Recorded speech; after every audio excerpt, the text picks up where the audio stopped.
Hello everyone, मैं doctor Manisha, chest specialist Sarvodaya hospital. आज आपसे बात करेंगे न्यू नॉर्मल के बारे में, कोरोना के साथ कैसे रहना है। बिकॉज कोरोना ये तो हमने अभी तक एक्सेप्ट कर लिया है कि कोरोना कहीं जाने वाला नहीं है। And we are seeing so many patients every day. हमारे सेटअप पे हम कितने पेशेंट्स ठीक करके भेज चुके हैं, कितने पेशेंट्स सिक हैं जो अभी एडमिटेड हैं। तो आज हम उन सवालों के बारे में डिस्कस करेंगे जो रोज़ पेशेंट और उनके अटेंडेंट्स हमसे पूछते हैं कोरोना को लेके। सबसे पहला ये है कि आप घर पर हैं और आपको लग रहा है कि सांस में तकलीफ़ है। तो अलग अलग थ्योरीज आई हैं कि अगर आप 10 सेकंड सांस रोक के देखते हैं और आपको लगता है कि तकलीफ़ नहीं हो रही है, या आप ब्रीदिंग एक्सरसाइजेस करते हैं जो कि इवैल्यूएट कर सकती है, सो डेफिनेटली ये सब कर सकते होंगे, but then these are not recommended.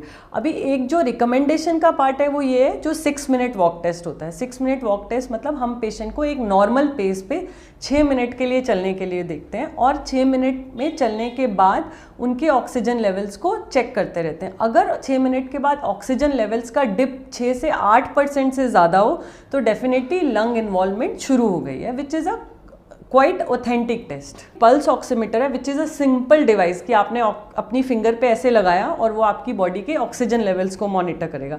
सो अगर आपके ऑक्सीजन लेवल्स जो नॉर्मली 95 to 97% होते हैं, अगर वो 95 से नीचे आते हैं और डिक्रीजिंग ट्रेंड रहता है, लाइक 95, 94, 93 ऐसा रहता है, तो दैट्स एन अलार्म। तो अब आपको डॉक्टर के कॉन्टैक्ट में आना है, डॉक्टर की एडवाइस लेनी है एंड फर्दर चेकअप्स के लिए जाना है। तो इससे पहले कि आपका नुकसान शुरू हो, बॉडी में निमोनिया बढ़ जाए, ये ऑक्सीजन लेवल्स एक इंडिकेटर है कि आपको हॉस्पिटलाइजेशन और आपको डॉक्टर की ज़रूरत है। कोरोना वायरस इन्फेक्शन में एक टर्म होती है हैप्पी हाइपॉक्सिया। हैप्पी हाइपॉक्सिया मतलब कि मेरी बॉडी में ऑक्सीजन लेवल्स कम होते जाते हैं, जिसको हाइपॉक्सिया कहते हैं, लेकिन आपको सांस नहीं फूलता है। बाय द टाइम आपको सांस फूलने लगता है, आपके ऑक्सीजन लेवल्स इतना डिप कर जाते हैं कि वो आपके लिए नुकसानदायक हो सकते हैं। सो अगर आपके सिम्टम्स वर्सन होते हैं या आप इनिशियल स्टेज पे ही मॉडरेट या सिवियर कैटेगरी में आते हैं तो आपको हॉस्पिटलाइज किया जाता है। हॉस्पिटलाइजेशन के दौरान आपके ऑक्सीजन लेवल्स, ऑक्सीजन डिमांड्स और जो भी बॉडी के सिम्टोमेटिक रिलीफ की मेडिसिन है वो दी जाती हैं। आजकल हमारे पास काफ़ी मेडिसिन अब अवेलेबल हैं which are although under trial, जैसे कि HCQs हैं, कुछ एंटी इन्फ्लेमेटरी ड्रग्स हैं। जैसे कि हमारी बॉडी बहुत ज़्यादा फाइट में जाती है कोरोना से, तो हमारी बॉडी में बहुत इन्फ्लेमेशन होती है। उस इन्फ्लेमेशन को रोकने के लिए कुछ anti inflammatory drugs like tocilizumab available हैं।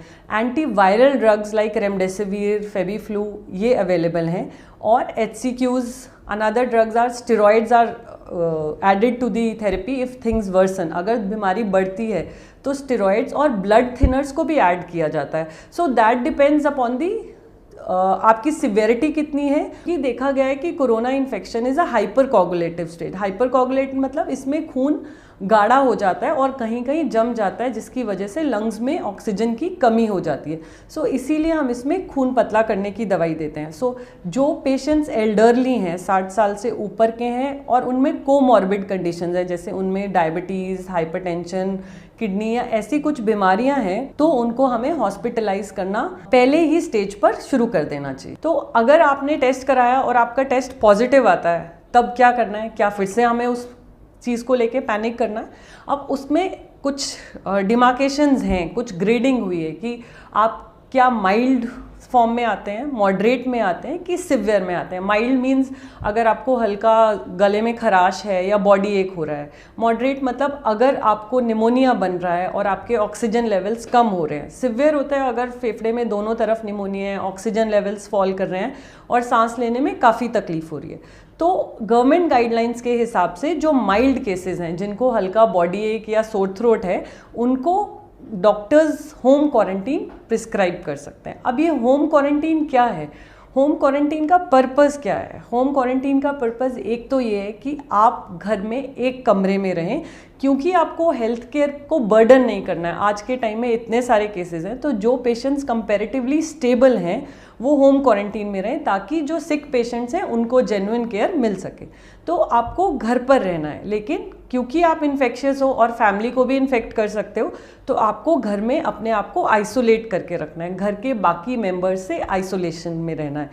उसको एक वेल वेंटिलेटेड रूम जिसमें अटैच टॉयलेट बाथरूम हो और जहाँ पे पेशेंट अपने आप कि टेक केयर कर सके, उसको वहीं पे लिमिटेड रहना है। बट दैट डजंट मीन कि उसको कभी कोई प्रॉब्लम नहीं हो सकती। इसीलिए होम क्वारंटाइन की भी कुछ गाइडलाइंस हैं जिसमें डॉक्टर आपको एक प्री फॉर्म्ड मेडिकेशन आपको एडवाइज करते हैं।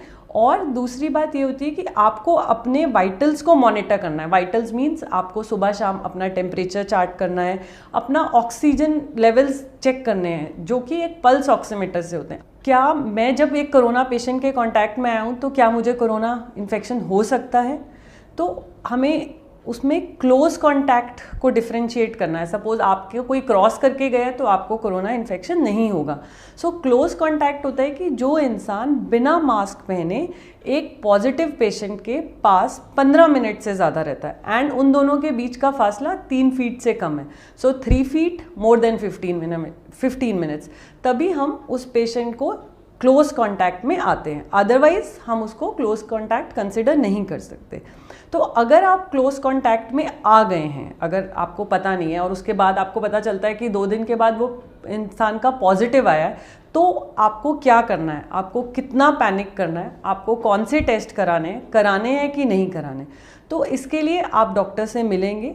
ये जो टेस्ट है कोविड-19 RT-PCR स्वैब से जो होता है, ये सिर्फ डॉक्टर के प्रिस्क्रिप्शन पे ही होता है। और अगर आप जैसे सपोज आज एक्सपोज हुए हैं तो डे 5 से डे 10 वाला दिन होता है जिसमें अगर आप टेस्ट कराएंगे तो टेस्ट की सेंसिटिविटी और स्पेसिफिसिटी अच्छी होगी। मतलब अगर आपको इन्फेक्शन है तो उसका जांच में आने में 5 से 10 दिन का वक्त लगता है। सपोज़ किसी के कांटेक्ट में आने से 5 दिन से पहले ही आपको सिम्टम शुरू हो गए हैं तो भी आप टेस्ट करवा सकते हैं। बट नॉर्मली 5 से 10 दिन ऑफ एक्सपोजर के बीच में is the right time to get yourself investigated. अभी और सवाल जो एक बहुत कॉमन है कि जैसे कि हमारे पेशेंट्स डिस्चार्ज होते हैं तो eight the time of the discharge वो चाहते हैं कि हमारा टेस्ट दोबारा किया जाए। उसका 2 पर्पज़ है। एक तो इसलिए कि वो देखने के लिए कि क्या एक्चुअल वो नेगेटिव हो गए हैं, दूसरा अगर वो नेगेटिव हो गए हैं तो क्या वो अपनी फैमिली मेम्बर्स के साथ रह सकते हैं या अपनी क्वारंटीन वाले पीरियड को ब्रेक कर सकते हैं। तो गवर्नमेंट भी कहती है गाइडलाइंस के हिसाब से भी कि अगर आप माइल्ड या मॉडरेट केस में आते हैं, माइल्ड या मॉडरेट मतलब अगर आपको आईसीयू की ज़रूरत नहीं पड़ी है, ARDS में नहीं गए हैं, तो ऐसे पेशेंट्स का हम at the time of discharge test नहीं करते हैं। The criterias have change. उसमें क्या है कि अगर आपको 10 दिन हो गए हैं आपके सिम्टम शुरू हुए को और पिछले 3 दिन से आपको फीवर नहीं आया, so you have to be very sure कि 3 दिन लगातार आपको फीवर नहीं आया है एंड आपके 10 दिन सिम्टम ऑनसेट को हो गए हैं, तो हमें कोई भी टेस्ट कराने की ज़रूरत नहीं है।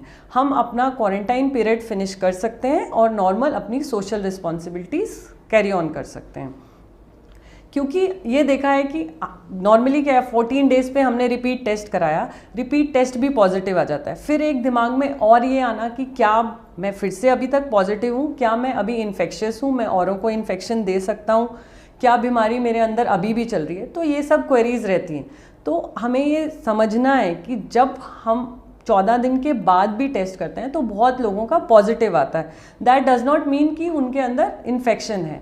ये देखा गया है कि वो जो स्वैब में आता है वो वायरस है, that can be dead virus. वो वायरस हमारे अंदर रहता है बट जिंदा नहीं है। क्योंकि वो जिंदा नहीं है तो हमारी बॉडी को डैमेज नहीं कर रहा है और हम शेडर नहीं है। शेडर मतलब हम और लोगों को इन्फेक्शन नहीं दे सकते हैं। इसीलिए रिपीट टेस्टिंग अब एडवाइजेबल नहीं है। अगर आप हेल्दी फील कर रहे हैं और आपको 3 दिन में पिछले कोई भी तकलीफ नहीं हुई है, so you are as good as other individuals. Another common question is, मुझे एक बार इन्फेक्शन हो गया, मैं ठीक हो गया, क्या मुझे दोबारा इन्फेक्शन हो सकता है? क्या री इन्फेक्शन हो सकता है? तो अभी इन लास्ट 4 मंथ्स ये देखा गया है कि there were some patients who had tested positive, मतलब उनका टेस्ट 8 हफ्ते के बाद भी पॉजिटिव आया, तो ये शुरू हुआ कि इनको दोबारा से इन्फेक्शन हुआ।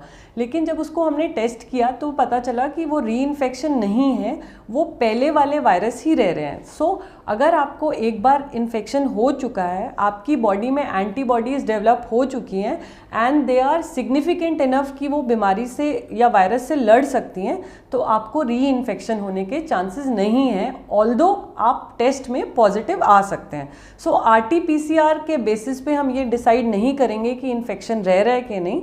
सो अगर आप हेल्दी फील कर रहे हैं, आपको 28 दिन हो चुके हैं, बिना किसी तकलीफ के, तो you are actually treated and cured. Since ये सारी कोरोना से जो फाइट है वो इम्यूनिटी की है, तो ये देखा गया है कि जो लोगों का इम्यूनिटी सप्रेस्ड है, चाहे किडनी डिजीज़ की वजह से, चाहे कार्डियक हार्ट डिजीज़ की वजह से, चाहे डायबिटीज़ की वजह से, या जो लोग स्मोकर्स हैं, जो हैवी स्मोकर्स हैं या क्रॉनिक स्मोकर्स हैं, उनमें डिजीज़ के बढ़ने की प्रोबेबिलिटी नॉर्मल इंसान से कंपैरेटिवली ज़्यादा होती है। So they have to be extra cautious.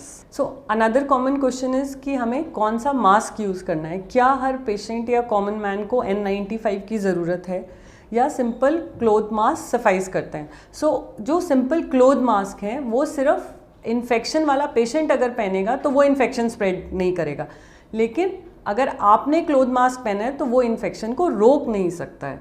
So surgical mask should be used.